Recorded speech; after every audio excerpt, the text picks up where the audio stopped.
Hey y'all, it's me again. I'm back today with a special video and a special guest.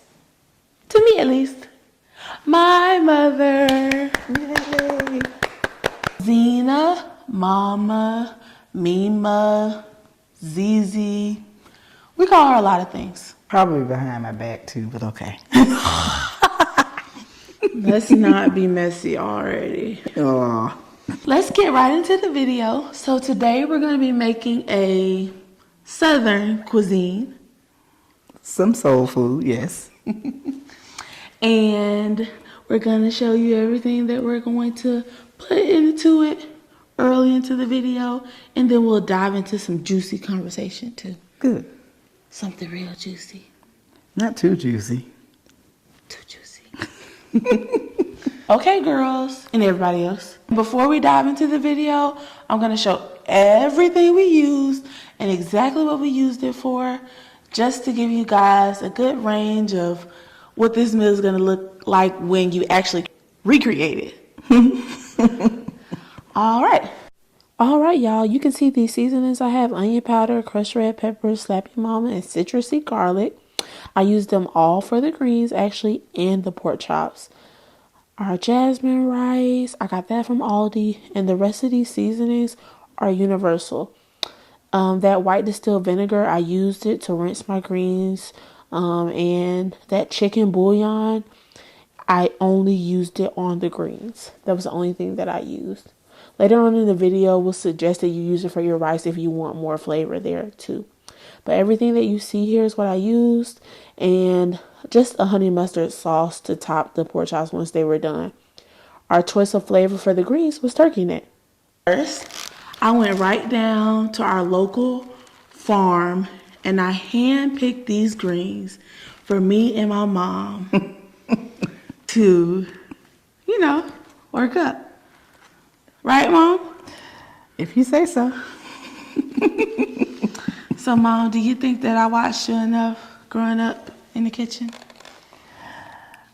You watched. Mm-hmm. But I think probably your videos that you watched, you learned a lot.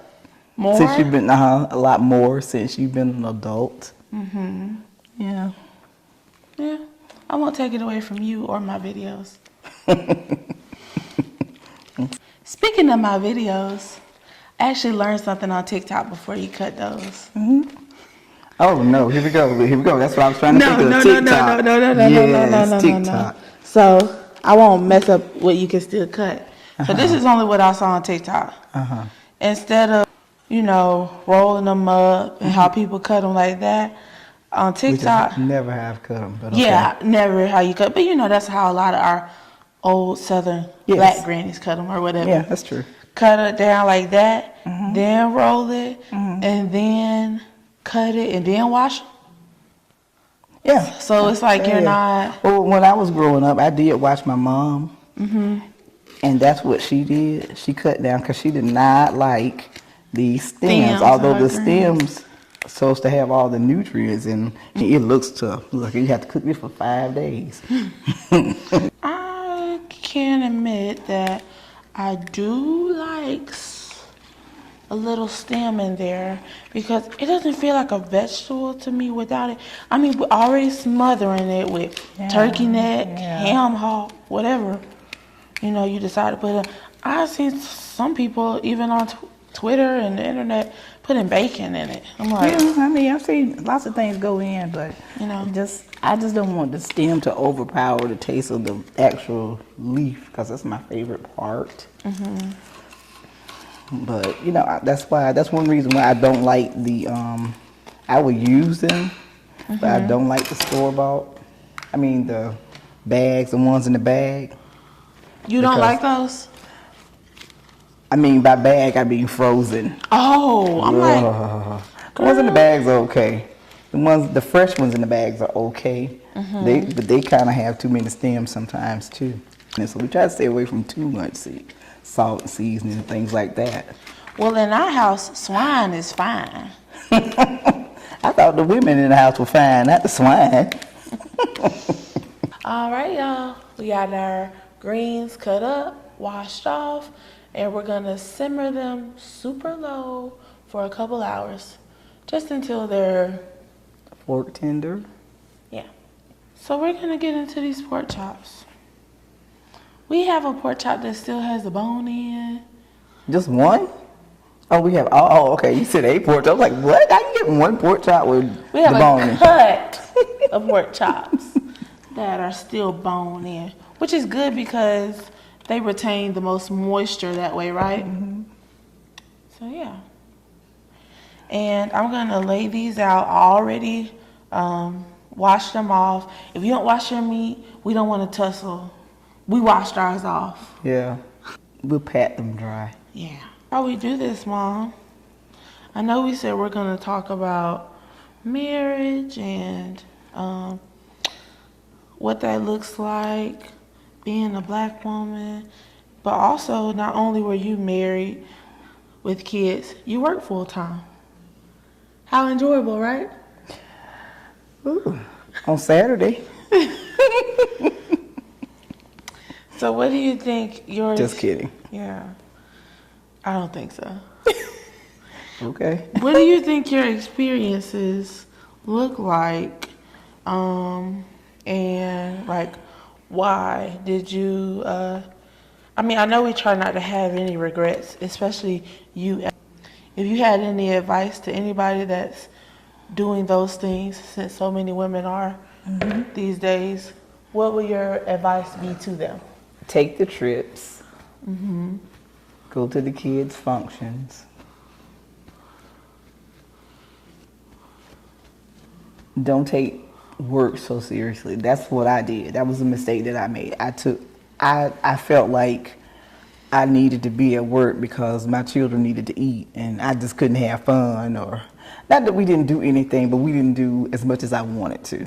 Mm-hmm. You know, so you have to balance the two, because nobody wants an employee, and you shouldn't want to have your own business if you're not going to show up for yourself. Mm-hmm. So you have to know how to balance. And I learned that later in life. And so now, you know, I watch my own kids and I'm like, wow, they get to do things with their children. You know, they're there, they go to their functions. And I'm really proud of y'all for doing that. Yeah. You don't have to smile so much. I think now that I'm a mom, I was reading something on the internet, like just interacting with a lot of people in videos. A lot of internet talk, discourse right now between millennials, Generation Z, whatever we are, I am. I'm right in the middle, so I'm so much of both. It just talks about like, and this sounds bad, but detaching the like ideology that your mom is the center of your world, because at the same time of like, yes, we love our moms and like we're eternally attached to them forever, like they were their own person, and you know, and they struggle through their own things. Mm-hmm. For me, I think that's one of those things that I would have never understood until I became a mom, because like, yes, 1000% wished we could have did more stuff together, but at the same time, I'm like, I remember thinking, like, remembering us, like, literally writing down in our planners when y'all were getting paid, and then we're like, oh yeah, they're getting paid, we're about to go here, so y'all could do math. Yeah. Oh. And then, y'all, you know, the second, third day, we would be like, we don't have any money for that. Yeah. And we would be like, you just got paid on the first. Well, so now you understand. So things called bills. Mm-hmm. Bills. So now I truly, totally get it, but it makes it hard to balance it out. Also, when you grew up, like we had everything we needed by far, but even so, like sometimes it was hard. And it kind of is, it's hard as a parent to like not give your kids like everything you didn't have. Yes. And then, but it's also hard to like be in that state of mind, because you know if you get too crazy into that, then you might not have a quarter of anything that you had. Yeah. So, yeah. Bills exist. My mom wasn't lying. My daddy probably was. Okay, leave daddy alone. Today. Sear these for on a high heat for maybe just about a minute, and then you'll pop them in the oven for, I would say, 15 to 20 minutes on something low, just so they don't dry out. But yeah, I'm gonna keep massaging these in. Got a good sear on those pork chops, and now they're gonna go into the oven with some onions and some honey mustard topping. Soak all that good energy up. So speaking of my father, all the fairy tales he made up to us. One being that he played for the Buffalo Bills. He even had a picture in our house of some poor man that was actually Thomas. Last name Thomas. Oh. I'll link him. He told us that was him. This man very much looked like my dad. Or how is it to still be married to a man that can come up with any fairy tale story? I mean, that could be a good thing and a bad thing, right? Well, it's a good thing because I'm probably never bored because I can always go find him and he'll say something ridiculous. Give me a ridiculous story about something. Every once in a while, he'll meet his match.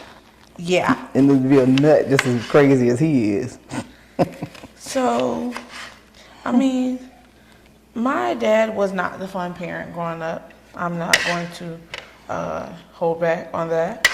But when he had time to be fun, he would. And I'm sure my mom appreciated that, the break that she could get from us. Because not only did she mother us, but she also kind of teachered us. Because we always went to the same school that she went to. So, you know. Most of the time. Work, school, work, home, pleasure. Had to all become one. Yeah. You know? Yeah. But I'm sure you know the reality of some people, they don't have the help. When I was a little girl, I always said I wanted a husband. And I couldn't believe now that I think about it, you know, I like. Couldn't believe you wanted a husband? I couldn't believe I wanted a husband. What did I want a husband for? You know, but I said if I got married, I knew I wanted kids. I just didn't know I wanted a husband too. But I wanted him to be handsome, and I wanted him to be smart, and I wanted him to be kind, and I wanted him to be strong, physically, mentally, emotionally strong. And I feel like I got that and more. You know, I got a friend. But I mean, I'm not trying to make it sound like it's all perfect. That's like any relationship. It's not always perfect. You have times when, you know, you're having a good time, and then the next day you might want to kill each other. You never know. So guys, in other words, stay single. Just kidding. Or stay out of jail. That was another thing. I needed somebody that came from a good family, and he came from a good family. He has, you know, I saw how my mother always told me, when you get married, watch how he treats his mother. He was good to her. Children were good to her, but he made her laugh, you know. One day maybe I'll get married myself. Who knows? To a boy or to a girl. I hope it's somebody that ain't got good sense. Veggies are all beautifully cut up. We're gonna saute them, put them in the same pot with our pork chops. Okay, y'all, one last thing. My choice is jasmine rice over any of the others. I can eat a bowl of this every day for the rest of my life. Or you can use a little bit of some chicken broth or chicken bouillon like this so that it doesn't just taste like rice. But either way, it's good. I was gonna tell y'all how to make rice, but then I remember my mama didn't tell me how to make rice either. So if you want to know how to make rice, Your mother taught you how to read. That's how you make rice. thank you. All right, y'all. As you can see, we're done. We got our honey mustard pork chop with peppers and onions, our southern collard greens, and my favorite, the star of the show, white rice. Thank you to my mom for joining me and having a great conversation and just making memories, because trust me, we've made some memories tonight. I hope you guys enjoyed, because I know I am. Bye, y'all. Bye. Thanks for having me.